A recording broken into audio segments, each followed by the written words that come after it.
Hi guys, നമ്മൾ +2 maths model എക്സാമിൻ്റെ question paper discuss ചെയ്യുകയാണ്. സോ നമുക്ക് ഓരോ ആൻസേഴ്സും ഒന്ന് നോക്കാം. ആൻഡ് കമ്പാരിറ്റീവ്ലി എൻ്റെ അഭിപ്രായത്തിൽ it's A very simple paper. ഒന്നോ രണ്ടോ ക്വസ്റ്റ്യൻസ് നമ്മളൊന്ന് ചിന്തിച്ച് ചെയ്തേണ്ടതായിട്ടുണ്ടാവും. അല്ലാത്ത രീതിയിൽ ബാക്കിയെല്ലാം ഈസിയാണ്, നിങ്ങൾക്ക് സിമ്പിളായിട്ട് ചെയ്യാൻ പറ്റുന്നതാണ്. നിങ്ങളുടെ ടെക്സ്റ്റ് ബുക്കിലുള്ള ചോദ്യങ്ങൾ തന്നെയാണ്, പുറത്തു നിന്ന് പോലും ഒരുപാട് ചോദ്യങ്ങളൊന്നും ചോദിച്ചിട്ടില്ല. നമുക്ക് നോക്കാം എങ്ങനെയാണെന്നുള്ളത്. ഫസ്റ്റ് ക്വസ്റ്റ്യൻ, റിലേഷനിൽ consider relation X Y such that X Y belongs to R X minus Y integer ആണെന്ന് പറഞ്ഞത്. അങ്ങനെയാണെങ്കിൽ അത് ഇക്വാലൻസ് ആണെന്ന് ഷോ ചെയ്യാൻ ടെക്സ്റ്റിലുള്ള ക്വസ്റ്റ്യൻ തന്നെയാണ്. എക്സ് മൈനസ് വൈ ഇത് ഇൻറ്റിജർ ആണെന്ന് പ്രൂവ് ചെയ്യണമെങ്കിൽ നമ്മൾ എന്ത് ചെയ്താൽ മതി? റിഫ്ലെക്സീവ്, സിമെട്രിക്, ട്രാൻസിറ്റീവ് ആണെന്ന് തെളിയിച്ചാൽ മതി. അപ്പോൾ റിഫ്ലെക്സീവ് ആണെങ്കിൽ എക്സ് കോമ എക്സ് റിലേഷനിൽ ഉണ്ടാകണം. അപ്പോൾ എക്സ് മൈനസ് എക്സ് ഇൻറ്റിജർ ആകണം. എക്സ് മൈനസ് എക്സ് 0 ആണ്. അപ്പോൾ ഇത് കണ്ടീഷൻ സാറ്റിസ്ഫൈ ചെയ്യും. പിന്നെ എക്സ് മൈനസ് വൈ ഇൻറ്റിജർ ആണ്, വൈ മൈനസ് എക്സും ഇൻറ്റിജർ. അപ്പോൾ എക്സ് വൈ ഉണ്ടെങ്കിൽ വൈ എക്സും ഉണ്ടാവും. അപ്പോൾ സിമെട്രിക്കും ആയിരിക്കും. എക്സ് മൈനസ് വൈ ഇൻറ്റിജർ, അതേപോലെ തന്നെ നമ്മൾ വൈ മൈനസ് സെഡ് ഇൻറ്റിജർ, രണ്ട് ഇൻറ്റിജർ എടുക്കും. ഓക്കെ, ഇനി എക്സ് മൈനസ് വൈയും വൈ മൈനസ് സെഡ് കൂടി നമ്മൾ ആഡ് ചെയ്താൽ എക്സ് മൈനസ് സെഡും ഇൻറ്റിജർ ആണെന്ന് കിട്ടും. അപ്പോൾ എക്സ് സെഡും റിലേഷനിൽ ഉണ്ടാവും. ഇതൊക്കെ നമ്മൾ ടെക്സ്റ്റിൽ ഉള്ള ക്വസ്റ്റ്യനാണ്, നമ്മൾ സ്ഥിരമായിട്ട് ചെയ്യുന്ന ചോദ്യമാണ്. അപ്പോൾ റിഫ്ലെക്സീവും സിമെട്രിക്കും ട്രാൻസിറ്റീവും, അതുകൊണ്ട് ഇതെന്തായിരിക്കും? ഇക്വാലൻസ് ആണ്. ഇവിടെ sine tan inverse √3, tan inverse √3 എന്ന് പറഞ്ഞിട്ടുണ്ടെങ്കിൽ അത് 60 ആണ്. അപ്പോൾ സൈൻ 60യുടെ വാല്യൂ ആണ്. സൈൻ 60യുടെ വാല്യൂ എന്ന് പറഞ്ഞിട്ടുണ്ടെങ്കിൽ √3/2 കിട്ടും. സിമ്പിൾ അല്ലേ? ഇനി ഇത് tan inverse 1 plus cos inverse -1/2 plus sine inverse -1/2. ഇതും ടെക്സ്റ്റിലുള്ള ക്വസ്റ്റ്യൻ ആട്ടോ. ഇതിൻ്റെ ആൻസർ വരിക 9π/12 വെച്ചാണ് ആൻസർ വരുന്നത്. സ്ഥിരമായിട്ട് ചെയ്യുന്ന ചോദ്യമാണ്. I think answer will be 3π/4. 3π/4 ആണ് ആൻസർ കിട്ടാൻ തോന്നുന്നു. ഇനി അടുത്ത മൂന്നാമത്തെ, ഇത് നല്ല ഒന്ന് ചിന്തിച്ചാൽ എഴുതേണ്ടതാണ്. നിങ്ങൾക്ക് പ്രത്യേകിച്ച് ഇക്വേഷൻസും ഒന്നുമില്ല. Write any 2 square matrix. അപ്പോൾ 2/2 മെട്രിക്സ് ആണ് എഴുതേണ്ടത്. ഓർഡർ 2ലുള്ള 2 സ്ക്വയർ മെട്രിക്സ് നമുക്ക് ഓർഡർ 2 ഉള്ളത് പറഞ്ഞിട്ടുണ്ട്, അതുകൊണ്ട് 2/2.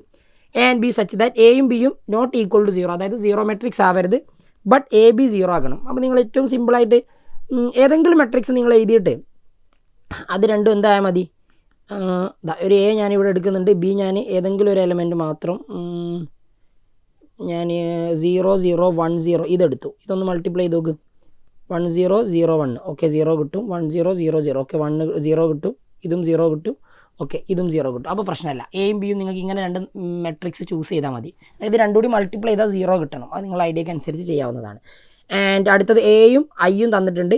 a² = ka-2i ആണെങ്കിൽ സിമ്പിൾ അല്ലേ? a² + 2i = k ആയിരിക്കും. അപ്പോൾ ഇത് രണ്ടും കമ്പയർ ചെയ്താൽ നിങ്ങൾക്ക് കെയുടെ വാല്യൂ കിട്ടും. ഇതൊക്കെ വെരി ഈസി ക്വസ്റ്റ്യൻ, ടെക്സ്റ്റിലുള്ള നോർമലായുള്ള ചോദ്യം കേട്ടോ. ആൻഡ് ഇത് കണ്ടിന്യൂസ് ആകണമെങ്കിൽ എയുടെയും ബിയുടെയും വാല്യൂ എന്തെന്നുള്ളതാണ് ചോദ്യം. അപ്പോൾ കണ്ടിന്യൂസ് ആണെങ്കിൽ 3ലും 4ലും കണ്ടിന്യൂസ് ആയിരിക്കും. അപ്പോൾ 3ലും 4ലും LHL RHL ഈക്വൽ ആണെന്ന് പറഞ്ഞ് എടുത്താൽ മതി. ഇപ്പോൾ എക്സാമ്പിളായിട്ട് പറയുകയാണെങ്കിൽ 3ൽ കണ്ടിന്യൂസ് ആകുമ്പോൾ നിങ്ങൾ LHL RHL ചെയ്യുന്ന സമയത്ത് നിങ്ങൾക്ക് 3a + b = 10 എന്നും, 4ൽ കണ്ടിന്യൂസ് ആണെങ്കിൽ 4ലെ ലെഫ്റ്റ് ഹാൻഡ് ലിമിറ്റ് എക്സ് കൊടുത്താൽ 4a + b കിട്ടും അല്ലേ? 4a + b = 20 എന്നും കിട്ടും. അപ്പോൾ അങ്ങനെയാണെങ്കിൽ ഇത് നിങ്ങൾ സോൾവ് ചെയ്യുന്ന സമയത്ത് a = എയുടെ വാല്യൂ 10 എന്ന് കിട്ടും. a 10 ആണെങ്കിൽ b എത്രയായിരിക്കും? 10 - 30, b = -20 കിട്ടും. ഇതായിരിക്കും answer. a 10ഉം b -20ഉം. a 10ഉം b -20 ആണ് അതിൻ്റെ ആൻസർ വരിക. പിന്നെ maximum value of the sin x + cos x, function sin x + cos x. sin x + cos xന് നിങ്ങളത് ക്രിറ്റിക്കൽ പോയിൻ്റ് ഒക്കെ വെച്ച് ചെയ്ത് നോക്കേണ്ടി വരും ചിലപ്പോൾ. പക്ഷേ sin x + cos xൻ്റെ നിങ്ങൾക്ക് വളരെ സിമ്പിളായിട്ട് മാക്സിമം വാല്യൂ √2 എന്ന് പറഞ്ഞ് എഴുതാം. വേറെയും ട്രിക്കുകളൊക്കെ ഉണ്ട്, വേറെ രീതിയിൽ ചെയ്തിട്ടുണ്ടെങ്കിലും നമുക്ക് ആൻസറൊക്കെ കിട്ടും. ഇത് മതി, √2 ആണ്. ഇനി അടുത്തത്, the volume of cube is increasing at the rate of 24 cm3/s. ക്യൂബിൻ്റെ വോളിയം, അതായത് d/dt ഓഫ് a³ ആണ് ഇവിടെ തന്നിട്ടുള്ളത്. d/dt ഓഫ് a³ 24 ആണ്. അപ്പോൾ 3a² dA/dt which is equal to 24 ആയിരിക്കും. അപ്പോൾ ഇവിടുന്ന് dA/dtക്കുള്ള നിങ്ങൾക്കൊരു വാല്യൂ കിട്ടും. ആ dA/dt കണ്ടെത്തുക. dA/dt കണ്ടെത്തിയതിന് ശേഷം നെക്സ്റ്റ് പിന്നെന്താ ചെയ്യേണ്ടത്? സർഫസ് ഏരിയൻ്റെതാ ചോദ്യം. ക്യൂബിൻ്റെ സർഫസ് ഏരിയ എന്ന് പറഞ്ഞാൽ 6a² അല്ലേ? അപ്പോൾ നമ്മൾ d/dt of d/dt of 6a² ചെയ്യുമ്പോൾ ആൻസർ 6 × a²ൻ്റെ ഡെറിവേറ്റീവ് 2a dA/dt എന്ന് വരും. dA/dtക്ക് ഇത് റീപ്ലേസ് ചെയ്യുക. 24/3a² റീപ്ലേസ് ചെയ്യുക.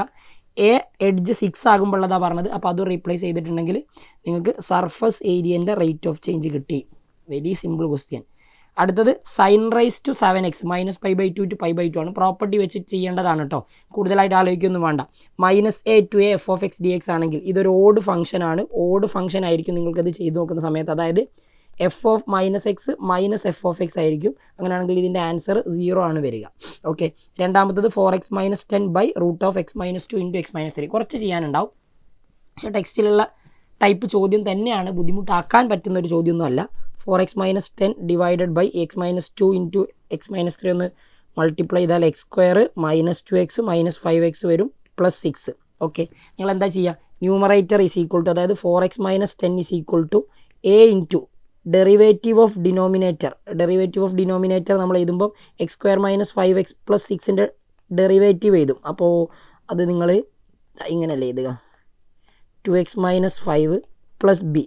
എന്നിട്ട് ഇവിടെ നിങ്ങൾ എയുടെയും ബിയുടെയും വാല്യൂ കണ്ടെത്തിയിട്ടാണ് നമ്മൾ ബാക്കി ചെയ്യുക. സോ ഇത് ഇക്വേറ്റ് ചെയ്തിട്ട് എയും ബിയും കണ്ടെത്തുക. എന്നിട്ട് എന്താ ചെയ്യുക, വാട്ട് ഈസ് നെക്സ്റ്റ്? ഇനി വലിയ പ്രശ്നമൊന്നുമില്ല. ഈ 4x - 10ന് പകരം നിങ്ങളിതാ ഇവിടെ ഇത് റീപ്ലേസ് ചെയ്യുന്നു. എന്നിട്ട് എൻ്റെയും ബിൻ്റെയും വാല്യൂ കൊടുക്കുന്നു, സ്പ്ലിറ്റ് ചെയ്യുന്നു. ഒന്ന് വരിക ഫംഗ്ഷൻ്റെ ഡെറിവേറ്റീവ് ബൈ റൂട്ട് ഫംഗ്ഷൻ എന്ന് പറഞ്ഞ രീതിയിലാണ് 2√f(x) ആൻസർ വരും. രണ്ടാമത്തത് നിങ്ങൾക്കൊരു കോൺസ്റ്റൻറ്റ് ബൈ റൂട്ടിൻ്റെ ഉള്ളിൽ ഫംഗ്ഷൻ വരുന്ന രീതിയിൽ ആൻസർ വരും. അത് പെർട്ടിക്കുലർ ഫംഗ്ഷൻ വെച്ച് സോൾവ് ചെയ്തിട്ട് ആൻസറിലേക്ക് എത്താം. കുറച്ച് ലെങ്തിയാണ്, പക്ഷേ ചെയ്യുന്നതാണ്, സ്ഥിരമായിട്ട് ചെയ്യുന്നതാണ്, പ്രശ്നമൊന്നുമില്ല. Projection of i - j on the vector i + j.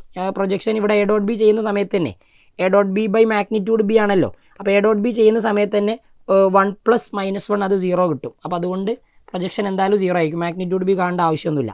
പിന്നെ ഈ രണ്ട് വെക്റ്റേഴ്സിൻ്റെ ഇടയിലുള്ള ആംഗിൾ, ഇതൊക്കെ എന്ത് സിമ്പിൾ ക്വസ്റ്റ്യനാണ്, cos θ ആയിക്കുള്ളൂ. വെക്റ്ററിനൊന്നും ഇത്രയും സിമ്പിളൊന്നും ചോദിക്കേണ്ട ആവശ്യമൊന്നുമില്ല.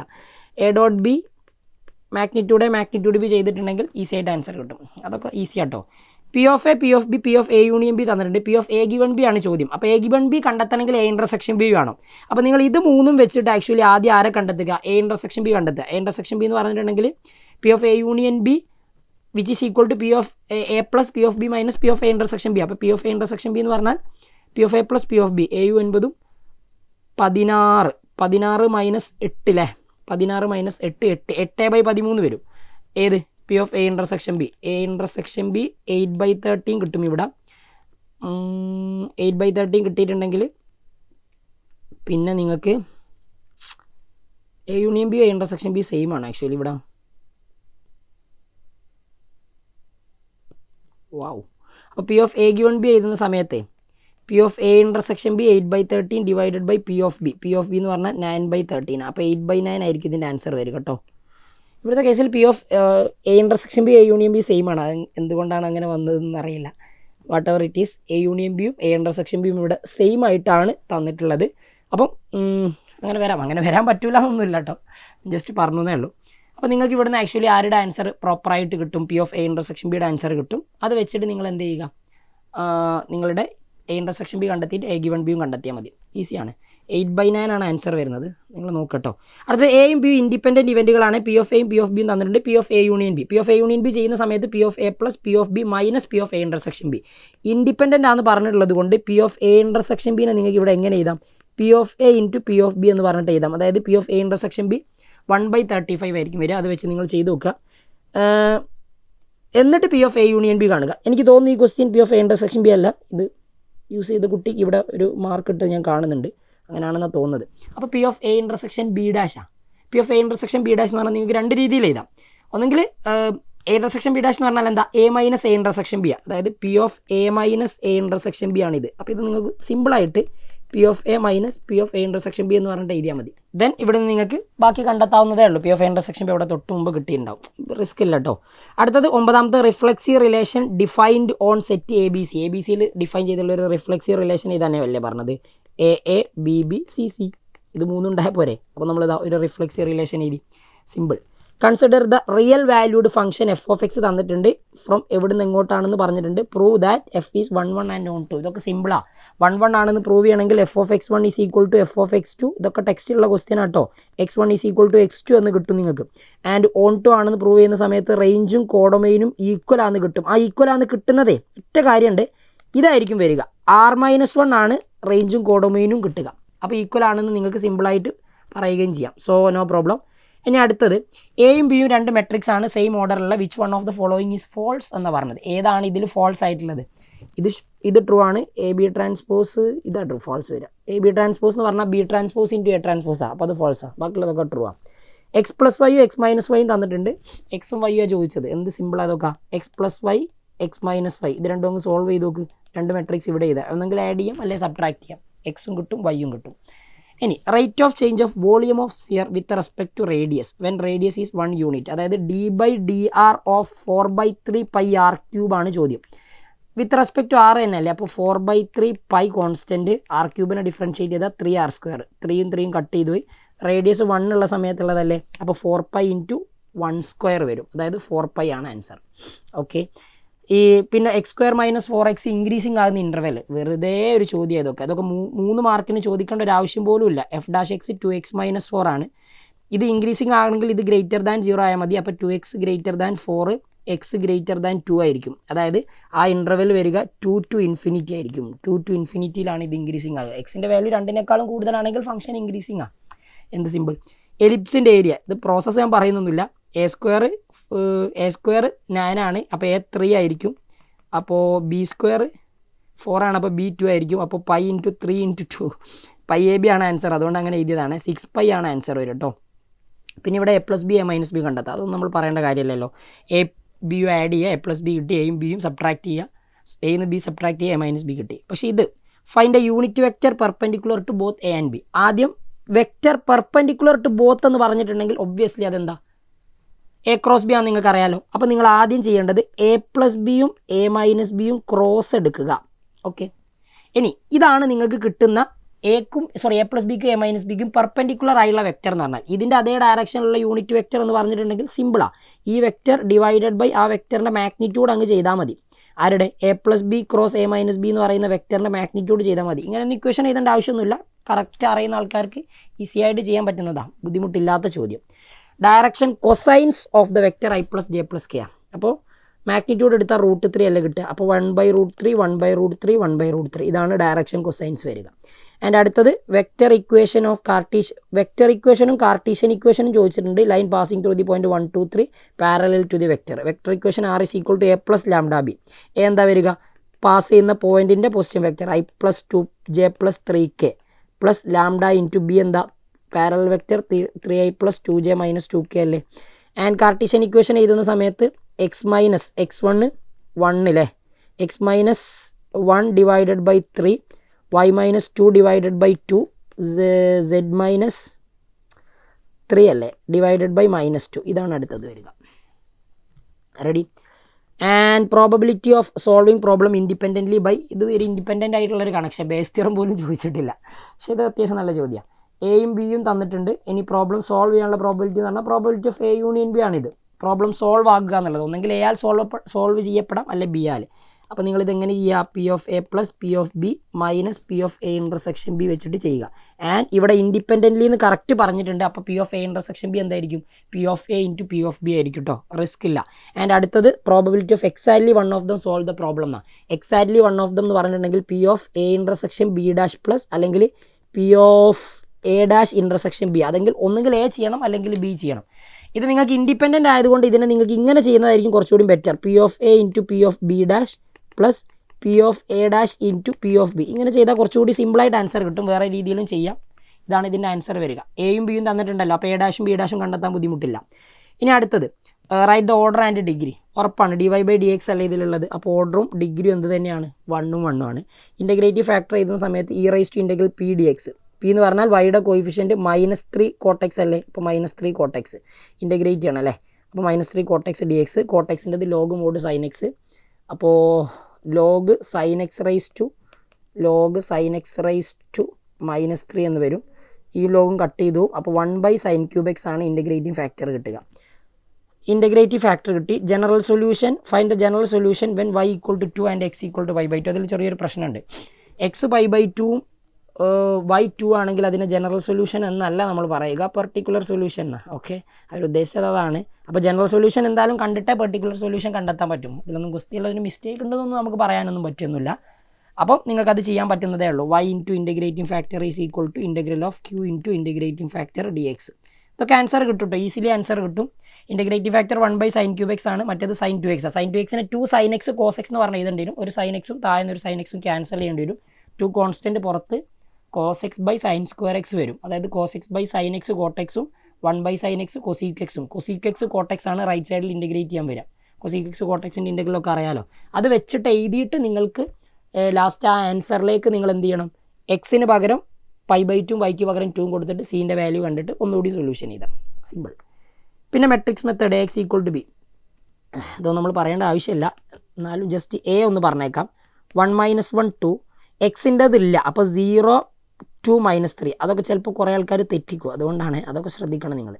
എ റെഡി, എ എഴുതി, പിന്നെ എക്സും ബിയും എഴുതുന്നതും പ്രശ്നമല്ലല്ലോ. എ ഇൻവേഴ്സ് കണ്ടെത്തണം, അതായത് 1/ഡിറ്റർമിനൻ്റ് ഇൻറ്റു അഡ്ജോയിൻ്റ് വെച്ചിട്ട് എ ഇൻവേഴ്സ് കണ്ടെത്തുക, ലാസ്റ്റ് അത് സോൾവും ചെയ്യുക. 6 മാർക്ക് സ്ഥിരം ക്വസ്റ്റ്യൻ. പിന്നെ അടുത്ത നോക്ക്, fine dy/dx for the following. ഇത് 2 ചോദ്യം ചോദിച്ചിട്ടില്ല, അല്ല 3 എണ്ണം ഉണ്ടല്ലേ. ഓക്കെ, ഇംപ്ലിസിറ്റ് ഫംഗ്ഷന് ഡിഫറൻഷ്യേറ്റ് ചെയ്യുമ്പോൾ സൈൻ സ്ക്വയർസിൻ്റെത് 2 sin x വരും. sin x ഡിഫറൻഷ്യേറ്റ് ചെയ്യുമ്പോൾ cos x, മറ്റേത് 2 cos y, cos y differentiate ചെയ്യുമ്പോൾ -sin y, ശരിയല്ലേ. പിന്നെ y ഡിഫറൻഷ്യേറ്റ് ചെയ്യുമ്പോൾ dy/dx which is equal to 0 എന്ന് പറഞ്ഞു വരും. ഇത് sin 2x കിട്ടും, 2 sin y cos y, ഇത് നമുക്ക് -sin 2y dy/dx എന്ന് എഴുതാം. പക്ഷേ ഇത് ഇങ്ങോട്ടേക്ക് പോകുമ്പോൾ പ്ലസ് sin 2y dy/dx വരും. അപ്പോൾ dy/dx ഫസ്റ്റത്തതിൻ്റെ answer sin 2x/sin 2y ആയിരിക്കും കേട്ടോ. sin 2x/sin 2y അങ്ങനെ എഴുതണോ നിർബന്ധമൊന്നുമില്ല, നിങ്ങൾക്ക് കുറേ കോമൺ ആയിട്ടുള്ള ടേമുകൾ കട്ട് ചെയ്തുകൊണ്ട് sin x cos x/sin y cos y എന്ന് എഴുതിയാലും നോട്ട് എ പ്രോബ്ലം, ആൻസർ കിട്ടും. Okay, sin x cos x/sin y cos y ready. അടുത്തത് ഇത് ചെയ്യേണ്ടത് ലോഗ് ഡിഫറൻസിയേഷൻ വെച്ച്, അതായത് log y is equal to അപ്പുറത്ത് ലോഗ് എടുക്കുന്ന സമയത്ത് cos x log sin x വരും, എന്നിട്ട് 2 ഭാഗത്തും ഡിഫറൻഷ്യേറ്റ് ചെയ്താൽ ആൻസർ കിട്ടും. ഇതല്ലേ ആൻസർ, ബാക്കി ചെയ്യാനുണ്ട്. ഇതും പ്രശ്നമല്ല, ഇതൊക്കെ ടെക്സ്റ്റിലുള്ള ക്വസ്റ്റ്യനാണ്, നിങ്ങൾക്ക് തന്നെ അറിയാം. നിങ്ങൾ d²y/dx² കാണാം, സെക്കൻഡ് ഡെറിവേറ്റീവ് കാണാം, സിംപ്ലിഫൈ ചെയ്യുമ്പോൾ ഈ ഫോമിലേക്ക് എത്താൻ പറ്റും. ഓക്കെ, റിസ്ക് ഇല്ലാത്ത ചോദ്യം. അടുത്തത് ഇത് പാർഷ്യൽ ഫ്രാക്ഷൻ മെത്തേഡ് വെച്ചിട്ടല്ലേ, അതായത് 1/x - 1 x - 2നെ നിങ്ങൾ a/x - 1 പ്ലസ് b/x - 2 എടുക്കുക, എന്നിട്ട് ഇതിനെ ഇൻ്റഗ്രേറ്റ് ചെയ്താൽ മതി. പാർഷ്യൽ ഫ്രാക്ഷൻ എൻ്റെയും ബീൻ്റെയും വാല്യൂ കണ്ടിട്ട് ചെയ്താൽ മതി. എൻ്റെ ബീൻ്റെ വാല്യൂ എത്ര കിട്ടണം, a × x - 1 -1 2 ആയിരിക്കും, -1 2 1 അങ്ങനെ എന്തോ ആയിരിക്കും, കറക്റ്റ് എനിക്കറിയില്ല, ചെയ്ത് നോക്കിയാൽ പെട്ടെന്ന് കിട്ടും, സിമ്പിളാണ്. എന്നിട്ട് എൻ്റെ ബീൻ്റെ വാല്യൂ കൊടുത്താൽ a × log mod x - 1 b × log mod x - 2 answer കിട്ടും. ചെയ്ത് നോക്കാം. ഇതാണ് ഈ നമ്മുടെ പേപ്പറിൽ ഉണ്ടായിരുന്ന ഏറ്റവും നല്ല ക്വസ്റ്റ്യൻ എന്ന് പറയാൻ പറ്റുന്നത്. കുറച്ച് ചെയ്യാനുണ്ട്, അത്യാവശ്യം ചെയ്യാനുള്ള ഒരു ക്വസ്റ്റ്യൻ എന്ന് പറയുന്നത്. പക്ഷേ അൺഫോർച്ചുനേറ്റ്ലി ഇതിങ്ങനെ എല്ലാവരും ചോദിക്കേണ്ടത് the right answer is -π/2 log 2 ആണ്. ക്വസ്റ്റ്യനിൽ ചെറിയൊരു പ്രശ്നമുണ്ട്. അപ്പോൾ അതിനുള്ള നിങ്ങൾക്ക് മാർക്ക് തരുമെന്ന് ചോദിച്ചാൽ മാർക്ക് തരേണ്ടതാണ്. നിങ്ങൾ കുറച്ചെങ്കിലും എഴുതി വെച്ചിട്ടുണ്ടെങ്കിൽ മാർക്ക് കിട്ടുന്നുണ്ടാവും. ക്വസ്റ്റ്യനിലൊരു മിസ്റ്റേക്ക് ഉണ്ട്, അങ്ങനെ പ്രൂവ് ചെയ്യാൻ പറ്റില്ല. 0 to π/2 log sin x dx എന്ന് പറഞ്ഞാൽ -π/2 log 2 ആണ്. ഇത് നമ്മളെ പ്രോപ്പർട്ടീസ് ഒക്കെ യൂസ് ചെയ്തുകൊണ്ട് ചെയ്യേണ്ടതാണ്, ഞാൻ ചെയ്യുന്നില്ല, കുറച്ച് ചെയ്യാനുണ്ട്. ടെക്സ്റ്റിൽ എക്സാമ്പിൾ സോൾവ്ഡ് ആണ് കേട്ടോ. പക്ഷേ നിങ്ങൾ ഇനി പബ്ലിക്കിന് വേണ്ടി പഠിക്കുന്ന സമയത്ത് വെറുതെ ആ ക്വസ്റ്റ്യൻ കൂടി ഒന്ന് നോക്കണ്ടേ. ഓക്കെ, ഇനി അടുത്തത് consider the linear programming problem last. ഇതൊന്നും പിന്നെ പറയേണ്ട ആവശ്യമില്ലല്ലോ. x + 2y വേണേൽ പെട്ടെന്ന് വരച്ച് നോക്കില്ലേ നമുക്ക്. x + 2y 5 10 15 ഇത് മതി. 5 10 15. x 0 ആകുമ്പോൾ y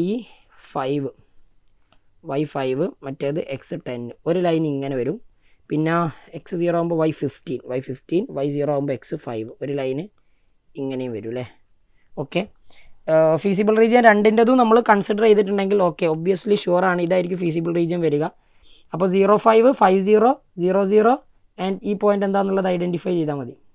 എനിക്ക് തോന്നുന്നു ഞാൻ ഇന്നലെ പിന്നെ നമ്മൾ എൽ പി പിൻ്റെ ഒരൊറ്റ ക്വസ്റ്റ്യൻ ചെയ്തൊരു വീഡിയോ യൂട്യൂബിൽ ഇട്ടിരുന്നു. അത് ഈ സെയിം ക്വസ്റ്റ്യൻ ആയിരുന്നു എന്ന് എനിക്ക് തോന്നുന്നത്, കറക്റ്റ് ഓർമ്മയില്ല, ഏകദേശം ഒരു ചെയ്ത പോലെ ഫീൽ വരുന്നു, ദേജാവ് അടിച്ചു. അപ്പോൾ നോക്കി, ഈ പോയിന്റ് കിട്ടണമെങ്കിൽ ഇത് രണ്ടും സോൾവ് ചെയ്ത് നോക്കിയാൽ മതി. ഇത് സോൾവ് ചെയ്യാൻ വലിയ പണിയൊന്നുമില്ല. ഈ പോയിന്റ് ഏതാണെന്നുള്ളത് കറക്റ്റ് കിട്ടും. എനിക്ക് തോന്നുന്നു ഈ പോയിന്റിലാണ് മാക്സിമം വാല്യൂ വരുന്നത്. കോർണർ പോയിൻറ്റ്സ് ഒന്ന് 0 0, ഒന്ന് 5 0, ഒന്ന് 0 5, പിന്നെ ഈ പോയിന്റ് കേട്ടോ. ഓക്കെ, സിമ്പിൾ പേപ്പർ അല്ലേ, ഫുൾ മാർക്ക് കിട്ടും. അങ്ങനെ വലിയ റിസ്ക് ഉള്ളതൊന്നുമില്ല. കാരണം അത്യാവശ്യം ടഫായുള്ള 1-2 ക്വസ്റ്റ്യൻസ് ഇൻ്റഗ്രൽസ് ഒക്കെ എന്തായാലും ഈ ചോദ്യം കാണുമ്പോൾ തന്നെ ഒരുവിധ ആൾക്കാരൊക്കെ സ്കിപ്പ് ചെയ്തിട്ടുണ്ടാവും. അപ്പോൾ ബാക്കിയുള്ളത് എന്തായാലും ചെയ്യാൻ പറ്റുന്നതാണ്. അപ്പം റിസ്ക് ഇല്ലാതെ ഫുൾ മാർക്ക് സ്കോർ ചെയ്യാൻ പറ്റുന്ന പേപ്പർ, ഗുഡ് പേപ്പർ അല്ലേ. നിങ്ങളുടെ ഒപ്പീനിയൻ ഒന്ന് കമൻറ്റ് ചെയ്യട്ടോ. ബൈ, കാണാം.